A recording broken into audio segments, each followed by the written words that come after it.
લક્ષ્ય ન્યૂઝ, એક નજર, એક લક્ષ્ય. પાટણ જિલ્લાના સમી તાલુકાના ગુજરવાડા ગામે મહિષાસુર મર્દની માતાજીનો પાટોત્સવ યોજાયો. સમી તાલુકાના ગુજરવાડા ખાતે શ્રી કુત્સસ ગોત્રીય દવે પરિવાર વતી શ્રી અંબિકા શક્તિપીઠ પ્રગતિ મંડળ દ્વારા મહિષાસુર મર્દાની માતાજીનો 8મો પાટોત્સવ યોજાયો. આ પાટોત્સવ નિમિત્તે નવચંડી યજ્ઞ, પાત્રા સાદર પૂર્વક રાજોપચાર, મહાપૂજા તથા માતાજીનો અભિષેક, નવીન ધ્વજારોહણ પૂજાનું આયોજન યજમાન શ્રીઓ દ્વારા કરવામાં આવ્યું હતું. આ પ્રસંગે આશીર્વાદ આપવા માટે શ્રી પંચમુખી હનુમાન મંદિર, આદિપુર, કચ્છ, ગાંધીધામ શ્રી પરમ પૂજ્ય પ્રકાશ આનંદ બાપુ હાજર રહ્યા હતા.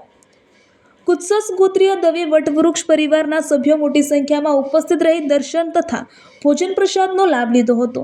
આ કાર્યક્રમને સફળ બનાવવા શ્રી ગુજરવાડા દવે પરિવાર વતી શ્રી અંબિકા શક્તિપીઠ પ્રગતિ મંડળવાળા હોદ્દેદારો તથા યુવાનો કાર્યકર્તાઓએ ભારે જહેમત ઉઠાવી હતી અને આ પાટોત્સવમાં દાતાશ્રી દ્વારા 2 સમય મિષ્ટાન ભોજન પ્રસાદનું સુંદર આયોજન કરવામાં આવ્યું હતું. રિપોર્ટર પંકજ સાધુ, પાટણ, સમી.